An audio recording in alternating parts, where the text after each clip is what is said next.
그럼 이 시간에 우리 하나님의 말씀 함께 보도록 하겠습니다.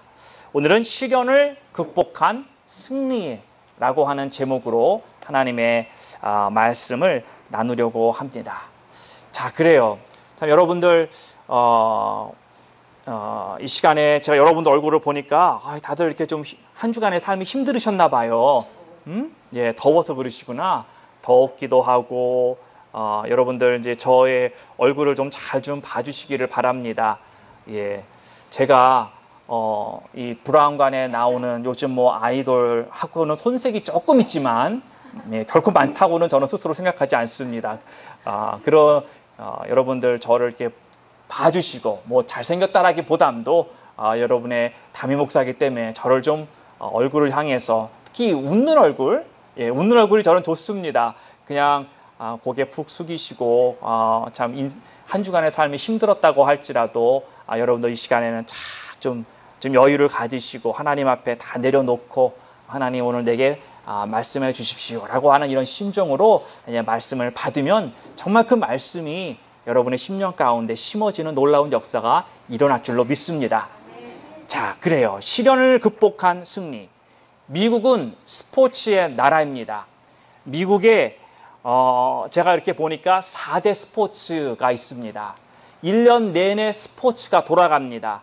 봄에 하는 스포츠가 있는가 하면 여름에 하는 스포츠가 있고, 여름에 스포츠가 끝나면 가을에 스포츠가 새로 종목이 바뀌어서 사람들이 열광하고, 또 겨울이 되면 겨울의 스포츠를 사람들이 1년 내내 돌아가면서 정말 열광하는 나라가 바로 미국이더라는 것입니다. 그런데 그 4대 스포츠에 축구는 끼지도 못합니다. 예, 가장 인기 있는 스포츠는 미국에서 무슨 종목일까요? 바로 미식 축구입니다.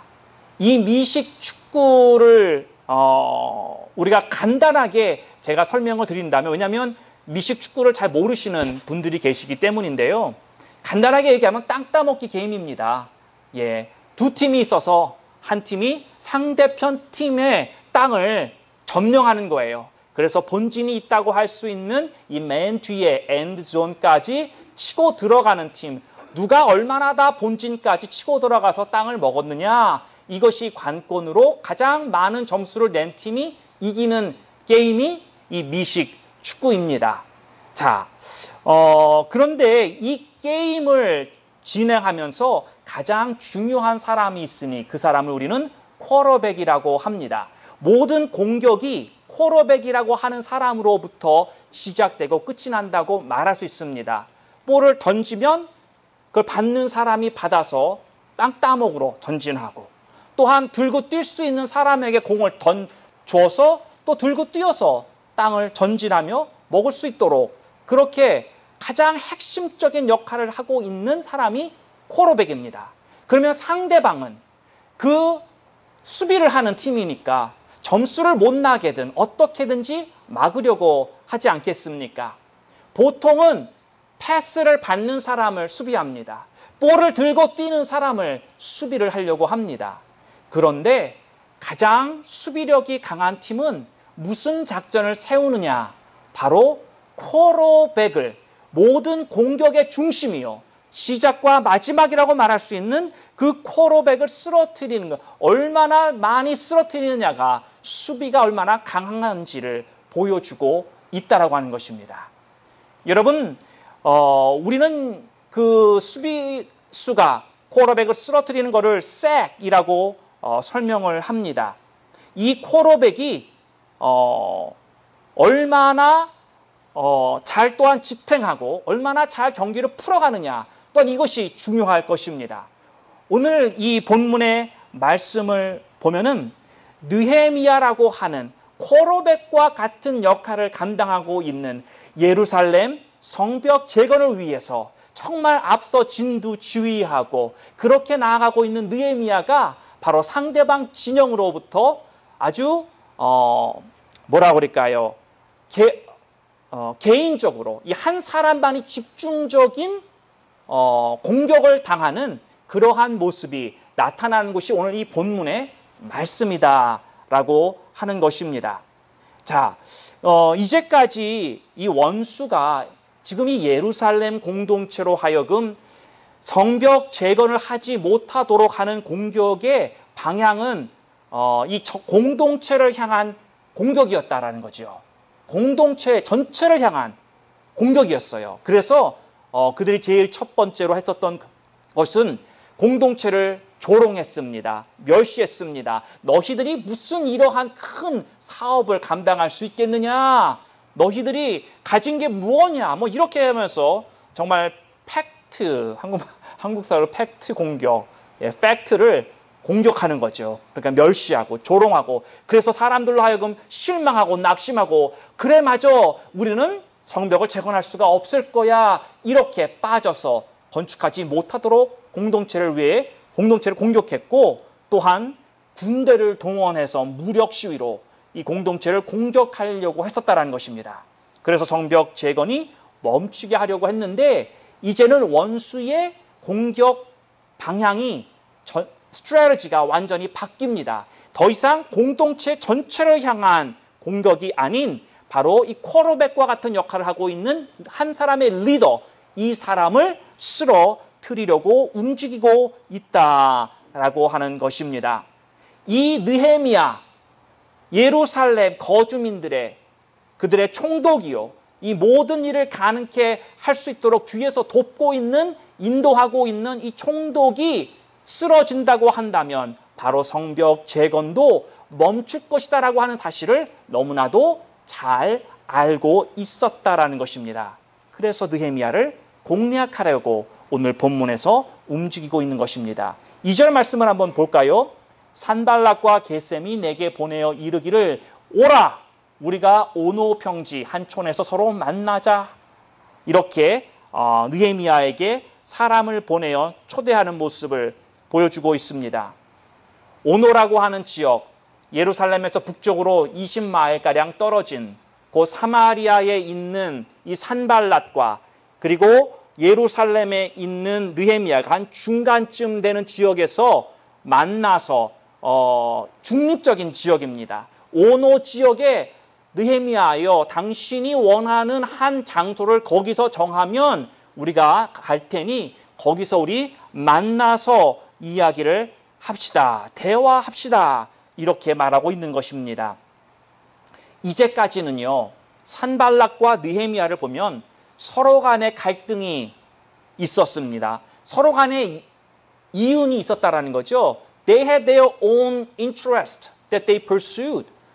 산발랏은 산발랏의 인트레스트가 있었고, 느헤미야는 느헤미야의 인트레스트가 있어서 그것이 달랐기 때문에 여태까지 부딪혀왔고 갈등의 관계였지만, 이제는 성벽이 거의 다 끝났으니 이제는 우리가 예전과 같이 그런 갈등의 관계에서 더 이상 있지 말고 이제는 이것을 새로 바꾸어 보자, 이러한 대화로 풀어가자라고 지금 느헤미야를 초대하고 있는 것입니다.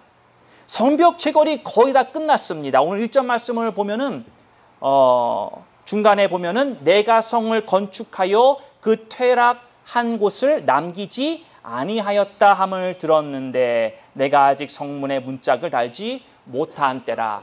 예전에 있었던 그 성벽의 높이만큼 지금 성벽을 다 쌓았다라는 것입니다. 중간에 무너졌었던 모든 것이 다 보수되었다라고 하는 것입니다. 다른 말로 얘기하면 성벽은 다 세워졌다라는 거예요. 다만 무엇이 남겨졌냐면 성문을 달아야 되는데 집은 다 졌는데 문을 못 달은 거죠. 그 문만 달면 되는 그러한 시기였다라고 하는 것입니다.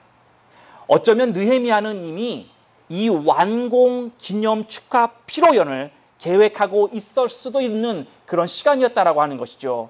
문만 달면 되니까. 그런데도 이 느헤미야 어떤 면에선 거의 다 끝났기 때문에 조금 마음이 풀어질 수도 있었다라는 거죠. 마음이 방심할 수도 있는 그러한 때라는 것입니다. 왜? 모든 것이 이제 문짝만 달면 되는 그 시점이기 때문이었다는 것입니다. 바로 이때 산발랏이 말하기를 이제 우리가 만나자. 그래서 갈등의 시대는 이제 뒤로 하고 화합의 시대를 새로 열어나가자. 이런 말을 지금 하려는 것입니다. 한번 생각해 보십시오. 싸우는 것보다 대화가 낫지 않습니까? 그렇죠? 옛 것은 옛 일로 묻어두고 이제는 다 끝난 일이니 이제 우리 좋게 지내보자, 이런 의미라고 볼 수 있는 것입니다. 이 얼마나 참 기가 막힌 타이밍입니까? 완공을 앞두고 우리가 옛 일은 더 이상 연연하지 말고 이 화해의 손길을 내미는 것 같은 바로 이 산발랏의 모습입니다. 그런데요, 문제는 뭐냐면 이것은 화해의 제스처가 아니라 느헤미야를 그 오노라고 하는 이 벌판으로 이끌어내서 느헤미야의 목숨까지 취할 수 있다면 취하려고 하는 그러한 계략이었다라는 것입니다. 이 모든 예루살렘 성벽 재건의 중추인 이 느헤미야만 제거할 수 있다면 지금이라도 제거하려고 하는 산발랏의 계략이었다라는 것입니다. 그런데 2절 맨 마지막 부분을 보면 이렇게 말하기를 실상은 나를 해코자 함이라. 느헤미야에게 간파를 당했습니다. 그냥 사람을 보내서 만나자고 했던 것이 제가 설명했던 좋은 의도로 만나자는 것이 아니라 실은 꿍꿍이 속에 있었던 그것이 다 들통이 나버린 거라는 거죠. 여기서 우리는 이것을 바로 분별력이라고 부르는 것입니다. 이 분별력이라는 것, 저희들이 기도하면서도 가끔 놓고 기도하는 것입니다. 하나님, 우리들에게 분별력을 주십시오. 하나님, 뭐가 옳고 그른지, 하나님 정말 이게 진짜인지, 이 뒤에 있는 게 뭔지 등등, 우리가 이런 것을 위한 분별, 하나님 앞에 기도하는 제목 중에 하나입니다. 그리고 분명히 우리가 또 기도해야 되는 것이기도 합니다. 그런데요, 제가 이 분별력이라는 것을 가만 묵상을 해보니까 내가 예전에는 없었던 이런 분별하는 능력이 어느 날 갑자기 뿅 하고 나타나지 않더라라는 것입니다. 내가 신앙생활을 하면서, 우리가 신앙생활하면 그냥 너무나도 쉽게 별 의미 없이 다가오는 단어이긴 한데요, 우리가 신앙생활을 한다라고 할 때에 내가 주님께 집중하는 그런 신앙생활, 그냥 우리가 교회만 그냥 주일날 하루 왔다 갔다 하고 그냥 하나님 일주일간 잊어버리고 살고 그냥 주일날 아침에 조금 생각하고 이런 것을 넘어선 정말 나의 삶 속에서 하나님을 내가 생각하는 시간이 있고 주 앞에 집중하는 그러한 시간들을 살면서, 그 다른 말로 표현하면 내가 하나님 앞에 엎드리는 그러한 시간이 있을 때에 이러한 분별이 조금 되더라라는 거죠. 세상의 사람들은 감이 좋아졌다라고 말할 수 있을 것이고요. 그러나 우리 믿는 사람들은 뭐라 그러냐면 성령에 민감해졌다라고 표현하는 것입니다. 우리가 하나님 앞에 엎드릴 때에, 그리고 나의 삶을 온전히 하나님 앞에 정말 내가 내어드리고 하나님의 뜻에 따라 움직이려고 하는 그러한 모습들이 내 안에서 지속적인 시간대에 있을 때에 내 안에서 내주하고 계시는 성령이 나로 하여금 민감하게 하셔서 나의 있는 그 상황 가운데 무엇이 진의이고 무엇이 진짜고 무엇이 옳은 것인지 때로 그것을 깨닫게 해주시는 것이 바로 분별력이다라고 하는 것입니다. 사랑하는 성도 여러분, 우리 모두는 이러한 분별력이 필요합니다. 우리가 인생을 살면서 얼마나 여러 가지 사건들이 일어나고 있지 않습니까? 여러분, 다른 사람에게 내가 특별히 말하지 않아도 나만이 겪고 있는 상황들 있지 않습니까? 그 상황 하나가 끝난 것 같아 보여도 또 그 뒤에 꼬리를 물고 이어지는 여러 상황들을 우리가 당하고 겪으면서 정말 이것에서 내가 온전히 보아야 될 것이 무엇이냐? 하나님, 이것을 내가 어떻게 대처해야 되는 것입니까? 하나님, 내가 이 일로 하나님 내가 정말 두려워해야 되는 것입니까? 아니면 하나님, 이걸 내가 아무것도 아닌 것입니까? 하나님, 이것에 대해서 내가 알기를 원합니다. 그래야지 하나님, 내가 정말 밤에 여러분 우리가 다 경험해 봤듯이 자다가도 벌떡벌떡 일어나는 일들이 우리들에게 있을 수 있단 말이죠. 그럴 때마다 우리가 하나님 앞에 집중된 삶을 살고 있다고 한다면 성령께서 그럴 거예요. 걱정하지 말고 그냥 자라. 그럼 감동이 오면 얼마나 편하게 잘 수 있겠습니까? 그러나 때로는 반대로 정말 아무것도 아닌 것 같았는데 나중에 알고 보니까 이건 큰일이었던 일. 어떤 발목을 잡히는, 어떠한 쉽게 넘어갈 수 없는, 내가 price that I had to pay was so much more than I imagined. 그런 일들이 생길 수가 있더라고 하는 것입니다. 그러기 때문에 우리는 하나님께서 우리에게 이것을 알려주셔야 하는 것입니다. 느헤미야만이라도 한번 보세요.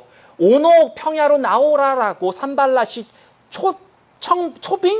초대했을 때 정말 느헤미야 마음 가운데 그래 이제 정문만 달면 되니까 이제 내가 갔다 오고 나서 우리가 완성 파티하자 이런 계획을 가지고 있다고 한다면 띵까띵까하는 마음으로 그래 우리 이제 과거의 나쁜 악연은 이제 더 이상 우리들에게 이 걸림돌이 되지 않고 화해의 장을 열어가자, 새로운 관계를 아름답게 만들어가자 이러한 마음으로 나아갔다고 한다면 아마 느헤미야는 목숨을 잃는 그러한 불상사를 당할 수도 있었다라고 하는 것입니다.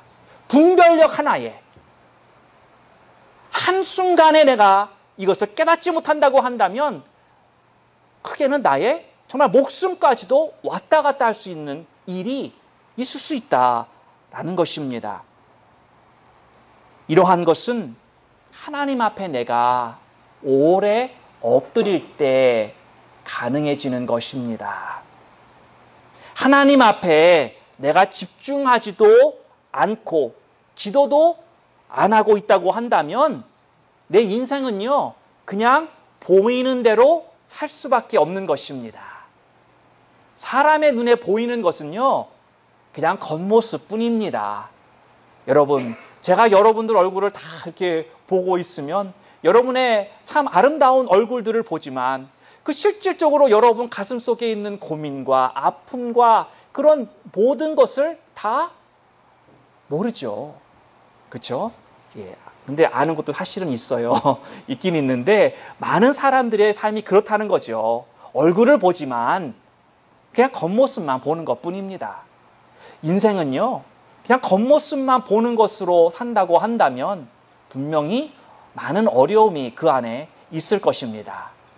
우리는 하나님께서 우리에게 주시는 그러한 분별력이 있어서 내가 무엇을 보아야 하고 무엇을 깨달아야 하고 그러한 하나님의 실질적인 도우심이 우리들의 삶 가운데 있기를 주님의 이름으로 축원합니다.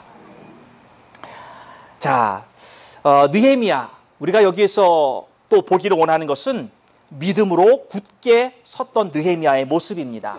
4절 한번 다 같이 한번 볼까요? 저희가 4번이나 이같이 내게 보내되 나는 여전히 대답하였더니 이 산발랏이 4번에 거쳐서 사람을 보냈습니다. 사신이라고도 표현할 수 있겠죠.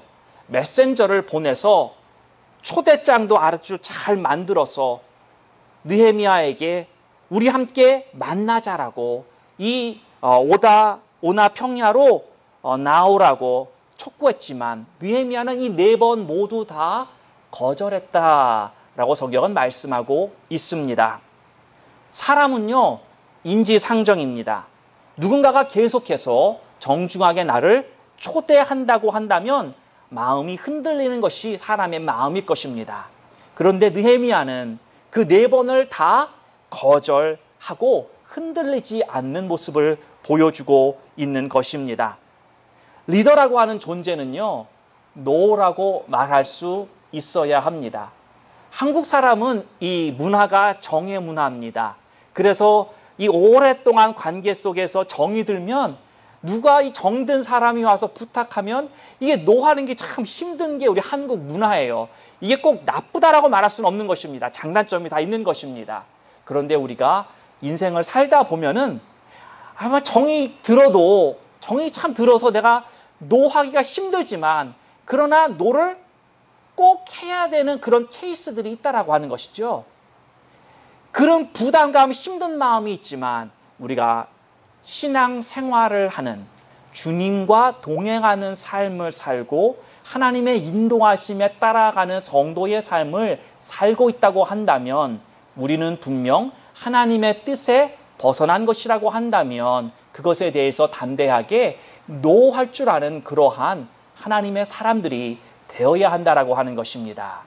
우리 리더들이 되면 참 곤란한 경우들이 있습니다. 이런 부탁을 하고 이렇게 말씀을 해주시면 참 이 노하기가 힘들지만, 그러나 우리에게 분명한 리더십의 가르침은 뭐냐면은, 그럼에도 불구하고 내가 노를 해야 한다면 노를 할 줄 알아야 한다라는 것입니다. 여러분, 노를 하기 힘든 사람들이 있습니다. 누구냐면 이 마음속에 insecurity가 있는 사람들, 마음이 불안정한 사람들, 안정감을 아직까지 갖지 못하고 있는 사람들은 불안한 마음이 있기 때문에 누군가가 자꾸만 이야기하면은 그걸 노하기가 굉장히 힘들어지는 것입니다. 또한 사람 눈치 보는 어떤 그런 방식의 삶을 살아왔던 사람들, 그런 사람들이 어느 순간에 갑자기 사람 눈치 보지 않고 내가 가지고 있는 나의 그 믿음대로, 나는 이게 아닌데, 나는 이거 동조할 수 없는 어떤 그런 사건인데, 그간에 쌓인 정으로 인해서 내가 가지고 있었던 이 사람들 눈치 보고 왔었던 그런 모습 때문에 내가 과감하게 노하지 못하는 경우가 바로 이런 케이스다라고 하는 것입니다. 그래서 성경에선 자꾸만 이야기를 하기를, 우리가 과연 하나님을 기쁘게 할 것이냐 아니면 사람을 기쁘게 하랴, 그렇게 사도 바울이 직접적인 질문을 던지고 있는 것도 바로 이와 같은 맥락이기 때문인 것입니다. 우리 성도의 삶을 살면서 하나님을 기쁘시게 하는 삶을 사는 것이 옳은 것이다라고 하는 것, 여기에 모르는 분 하나도 없습니다. 그런데 우리가 삶의 모습을 이렇게 보면 어떤 때는 내가 내가 이게 사람을 기쁘게 하려는 마음이 내가 너무 이게 진했구나, 너무 많이 있구나 라고 하는 것을 깨달을 때가 있다라고 하는 것이죠. 그래서 우리가 그러한 부분들을 자꾸만 내가 돌아보면서 말씀 가운데 내가 노해야 된다고 하는 것은 믿음을 붙들고 내가 노를 하자라고 하는 그런 모습이 우리 가운데 있어야 한다라고 하는 것입니다. 제가 이 말을 하면서 드는 염려가 뭐냐면요, 누군가가 이야기할 때 내 마음에 안 들어, 싫어, no, 이렇게 말하는 분이 또 있지 않을까, 그러한 이 노파심이 조금 생기게 하는데요. 우리가 무엇에 대해서 노를 해야 되느냐, 여러분 1차적으로는 유혹에 대해서 노를 해야 하는 것입니다. 유혹, 진리의 길에서 나로 하여금 벗어나게 만드는 모든 유혹으로부터 우리는 담대하게 노라고 말해야 하는 것입니다. 사람의 관계가 얼마나 중요한지 모릅니다. 그러나 여러분, 우리는 이 관계 속에서 있을지라도 분명한 것은 그 관계를 통해서 들어오는 유혹들, 그것을 향해서 노해야 한다. 또는 하나님의 사명을, 내게 주신 그 사명을 감당치 못하게 만드는 그 모든 것을 향하여서 우리는 노라고 말해야 한다라는 것입니다.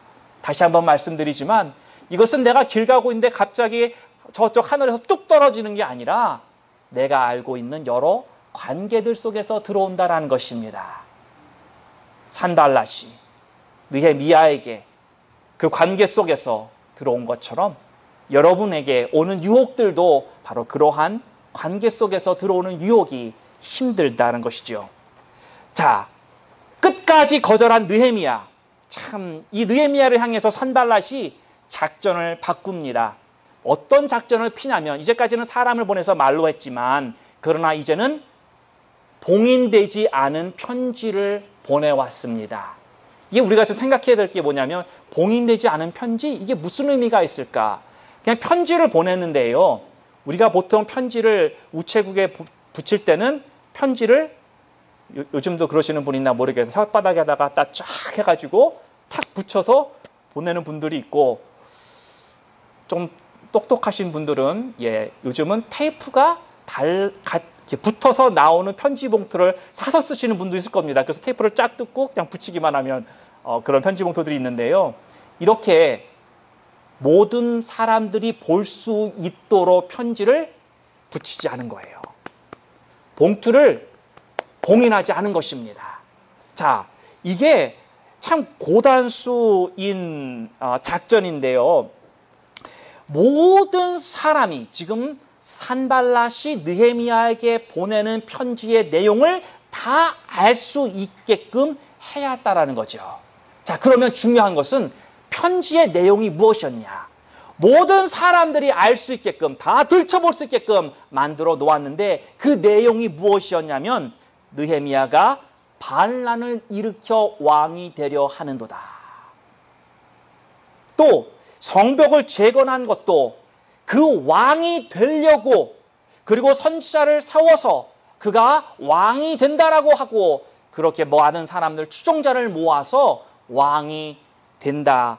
그리고 이러한 사실이 페르시아 왕의 귀에 들어가게 되면 너희들은 반란죄로 처참한 결과를 맞을 것이다. 이러한 내용의 편지를 산발랏이 누구도 볼 수 있게끔 그러한 편지를 보내었다라고 하는 것입니다. 이 내용은요, 사실은 새로운 게 아닙니다. 예전에 이미 느헤미야 2장서부터 등장했었던 산발랏의 주장이었습니다. 너가 왕이 되려 하는도다. 왕이 되면 안 된다. 될 수가 없다. 페르시아 왕이 가만두지 않을 것이다. 군대를 보내서 너희들을 징벌할 것이다. 이러한 내용을 계속해서 말했는데 그 내용이 똑같대. 형식만 조금 바꾸어서 지금 느헤미야를 공격하고 있는 것입니다.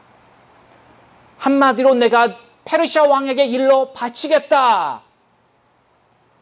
협박하고 있는 것입니다. 그러니 내가 지금 말하고 있는 그 오노 평지로 나와라. 우리 함께 이야기해보자. 이렇게 이야기를 하고 있는 것입니다. 여러분, 느헤미야는 이 협박에 넘어가지 않고 믿음의 자리를 굳건히 지키는 모습을 우리들에게 보여주고 있습니다. 반역죄라고 한다면 반역죄가 진짜 다 반역죄겠습니까? 모르겠어요. 제가 우리 이씨 조선 사극을 너무 많이 봐서 그런지 모르겠지만 반역죄가 다 반역죄가 아니더라고요. 그렇죠? 나는 올바로 했는데 누군가의 모함에 의해서 반역을 일으킬 꿈도 꾸지 않았는데 어느 날 잠자고 일어나 보니까 내가 반역죄인이 되어 있어서 나의 온 가족이 노예가 되고 어떤 그러한 어려움을 겪는 일들 실상 역사에는 많이 저는 등장했을지 않았을까. 아니 많지는 않지만 그러한 경우들이 분명히 있었을 것이다 라고 저는 생각을 하게 됩니다. 또 이 오해가 페르시아 왕에게 전달되어져서 나중에 오해가 풀어진다고 할지라도요. 여러분, 내가 반란죄에 대해서 그 오해를 풀려고 하는 것이 내가 한마디 쉽게 한다고 해서 그냥 말 한마디로 풀어지겠냐라는 거죠. 반란죄인데 제목이. 예? 내가 누구 돈 10불을 훔쳤다. 이런 간단한 게 아니라 그것도 복잡할 수 있지만 반란죄목이란 말이야. 반란죄목. 우리나라 같으면 3대가 죽임을 당하는 그런 무시무시한 죄란 말이에요. 그런데도 불구하고 두려움이 있을 수 있었지만 여러분 같으면 어떠시겠습니까? 반란죄에 대한 다른 사람의 어떤 이 총독이라고 하는 큰 위치에 있는 이 거버너가 나에게 그런 협박을 해올 때에 두려운 마음이 들지 않겠습니까? 이거 잘못하다간 하룻밤에 내가 꼬까닥하고 갈 수도 있구나. 그런 생각이 들 수도 있었겠지만 느헤미야는 자신이 있는 그 자리에서 믿음을 굳게 붙들고 이겨내는 모습을 우리들에게 보여주고 있는 것입니다. 산발랏이 지금 퍼뜨리고 있는 이 루머, 헛소문에 어떻게 대응을 하냐면요. 8절에 보면 이렇게 이야기를 합니다. 보라, 내가 보내어 저에게 이르기를 너의 말한 바, 그 루머들, 헛소리들 말하는 겁니다. 너의 말한 바 이런 일은 없는 일이다. 이런 일은 없는 일이다. 확실하고 정확하게 부인합니다. 이런 일은 없었다라고. 없었다. 이것을 그냥 대충 무마하고 대충 어떻게 그냥 내가 말 안 하고 가만히 있으면 되겠지라고 그렇게 넘어간 것이 아니라 아니다라고 분명히 부인을 하고 있습니다. 두 번째로 말하기를 내 마음에서 지어낸 것이다. 이 헛소문의 출처는 바로 너의 상상력이다. 네가 상상한 것에서 나온 것이지 전혀 이런 일은 일어나지 않았다. 이런 모든 일의 책임은 바로 산발랏 너의 상상력에 있었기 때문에 너의 책임인 것이다. 나하고는 아무 상관이 없는 일인 것을 지적하고 있는 것입니다. 우리가 살다 보면요, 때론 루머의 주인공이 내가 될 수도 있습니다. 여러분, 그 루머의 주인공이 되보신 적 있으십니까? 가슴 아프고 변명하고 싶지만 참 다른 사람들이 오해 가운데 힘든 그런 시간 속에서 느헤미야는 정확하게 자신의 사실을 밝히고 부인할 걸 부인하고 그것이 자기가 한 것이 아니라고 하는 결백을 밝히는 이러한 시간이 지혜로운 모습일 것입니다. 사랑하는 성도 여러분, 어떠한 공격을 받아도 믿음을 꼭 붙드시기를 바랍니다. 여러분이 있는 그 믿음의 자리를 굳건히 지키십시오. 어떠한 헛소문이나 협박 가운데서도 굳건히 서시는 여러분이 되시기를 주님의 이름으로 축원합니다. 마지막으로 볼 것은 느헤미야는 기도했습니다. 9절의 말씀에 이렇게 이야기를 합니다. 이는 저희가 다 우리를 두렵게 하고자 하여 말하기를 저희 손이 피곤하여 역사를 정지하고 이루지 못하리라 함이라. 그들의 목적을 이야기를 했죠. 그 다음에 하나님 앞에 기도하는 기도가 나옵니다. 이제 내 손을 힘있게 하옵소서.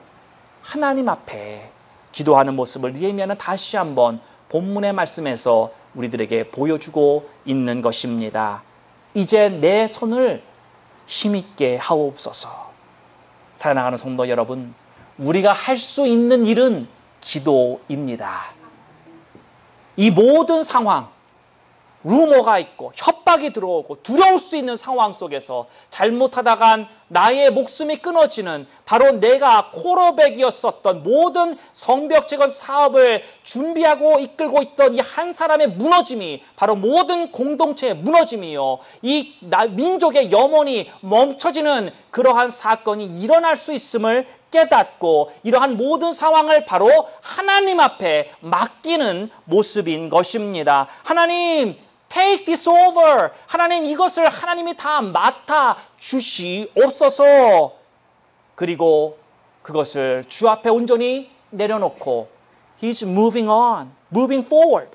더 이상 얽매이지 아니하고 하나님 앞에 맡기고 전진하는 모습을 보여주고 있는 것입니다. 느헤미야가 이 모든 어려움을 이겨내는 힘의 원동력이 무엇이냐? 바로 이 기도의 시간입니다. 기도의 시간들 속에서 다져져 왔었던 하나님과의 관계였던 것입니다.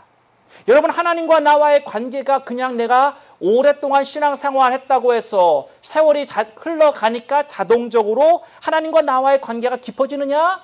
결코 아닙니다. 한 달 신앙생활 진하게 한 사람이 10년 신앙생활 대충 한 사람보다 훨씬 더 올바른 하나님과의 관계를 가질 수 있는 것이 기독교입니다. 관계는 살아있는 것이기 때문입니다. 바로 하나님과의 관계는 내가 얼마나 하나님 앞에 엎드렸느냐, 내가 그 기도의 시간 속에서 내가 만난 하나님, 나의 인생 가운데 개입하여 주시고 간섭하시고 나를 인도하신 하나님을 내가 얼마나 잘 알고 있느냐, 내가 오늘도 그 하나님과 얼마나 동행하는 삶을 살고 있느냐, 이것이 가장 중요한 것입니다. 느헤미야 마지막 성문을 달기까지 경주를 완주하기까지, 하나님이 됐다고 하실 때까지 끝까지 가기 위해서 그는 지금 기도하고 있는 것입니다. 하나님, 이런 어려운 상황이지만 하나님, 나의 손을 힘있게 하여 주옵소서. 마지막을 완전히 마치게 하여 주시옵소서. 중간에 넘어지지 않게 하여 주시옵소서. 내 팔에 힘이 빠져서 내가 날라야 할 벽돌이 아직까지 남아있지 않고 끝나는 그러한 일이 일어나지 아니하고 그 성문까지 완전하게 달고 하나님께서 됐다 하는 그때까지 하나님, 내가 끝까지 마칠 수 있게 해 주십시오. 이런 기도라는 것입니다. 사랑하는 성도 여러분, 우리가 지금 건축하고 있는 그 건축을 향하여서 한 마음, 한 힘을 모아서 나아가고 있는 이 시대에 바로 우리에게 필요한 기도가 아닐까요? 하나님, 내 손에 힘을 주시옵소서. 하나님, 내가 피곤하지 않게 하시옵소서. 하나님, 내가 기도해야 될 분량 다른 모든 성도들과 함께 기도하게 하소서. 하나님, 내가 신경 쓰고 도와줘야 될 부분이 있습니까? 하나님, 그것을 내가 감당케 하여 주시옵소서. 내게 힘을 주시옵소서. 내가 가진 내 힘이 아닌 하나님의 주시는, 하나님으로부터 임하는 그러한 능력이 내게 임하게 하여 주시어서 하나님, 내가 있어야 될 그 자리를 내가 지키게 하시고 내가 감당해야 될 그 분량을 감당하며 우리 모든 공동체가 연합적으로 이 모든 것을 감당하며 나아가게 해 주십시오. 바로 이러한 기도가 우리 공동체에 모일 때마다 또 여러분의 기도의 처소에서 끊어지지 아니하고 하나님 앞에 올려드려지기를 주님의 이름으로 축원합니다. 사랑하는 성도 여러분, 리더를 위해서 기도해 주시기를 바랍니다. 사탄의 공격 가운데 하나님의 보호하심이 있게 해 달라고. 한 사람의 목회자가 쓰러질 때 한 교회가 또한 그와 함께 쓰러지는 줄로 믿습니다. 나 혼자서 온전히 신앙생활 잘하는 것은 결코 가능하지 않은 것입니다. 우리는 모든 공동체요, 유기적으로 연결된 살아있는 공동체라고 하는 사실을 기억해야 할 것입니다. 하나님 앞에 엎드림으로 우리의 분별력이 또한 더 민감해지기를 바랍니다. 어떠한 어려움 속에서도 굳건히 믿음의 자리를 지키시고 시련을 극복한 승리의 주인공이 되시기를 주님의 이름으로 축원합니다. 하나님 아버지, 감사합니다. 오늘도 느헤미야의 말씀을 통하여서